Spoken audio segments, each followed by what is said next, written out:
అమ్మయ్యా, ఇవాళ పొద్దుగాలనే లేచి గుడికి పోయి ఉంటుని 360 ఒత్తులతోని దీపాలు ముట్టించిన. అట్లనే ఇంటికొచ్చి పరమాన్నం వండి ప్రసాదాలు పట్టుకొని వచ్చిన ఆఫీస్కి.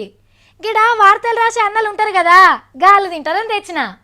నేను నా కోసం ఏం కోరుకోలే కానీ ఇగో గిడ వార్తలు రాసే అన్నలు ఉంటారు కదా, గల పెండ్లిలు జల్దీన కావాలని కోరుకున్నానులా. ఎందుకంటారా, నేను రోజు లంచ్ బాక్స్ తెచ్చుకుంటే నాకు అన్నం కూర ఉంచకుండా వాళ్ళే మొత్తం కథం చేస్తున్నారు. గల్లకి జల్దిన పెళ్ళైతే ఆళ్ళదాలు తెచ్చుకుంటారు కదా. ఇక మరి నా లెక్కనే పండగ పూట మొక్కులు పెట్టుకున్న వాళ్ళందరి గురించి ఓ వార్తేస్తున్నా చూడండి.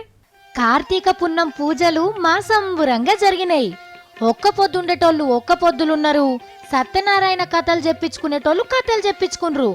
శివుని గుళ్ళకాన్నైతే షీమల్ లెక్కనే లైన్లు కట్టిండ్రు. పొద్దుగల్లడి సందే పువ్వులాభిషేకాలు పాలాభిషేకాలు శురువైనాయి. ఏ గుళ్ళె చూసినా సీతా మచ్చిండ్రా భక్తులు. దీపాలు ముట్టించి దేవుని దీవెనార్థాలు తీసుకుండ్రు. హైదరాబాద్కి దగ్గరున్న కీసరగుట్ట మీద కాలు పెట్ట సందులేదు. శివరాత్రి నాడు వచ్చినట్టే వచ్చిండ్రు.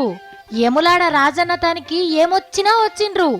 కొందరు కోడి మొక్కులు కూడా తీర్చుకుండ్రు. ఇక యాదాద్రి నరసన్న కొండ కూడా భక్తులతోని నిండుకుంది. గిట్ల తెలంగాణ మొత్తంలా పండగ మస్తు సంబరంతోని జరిగింది.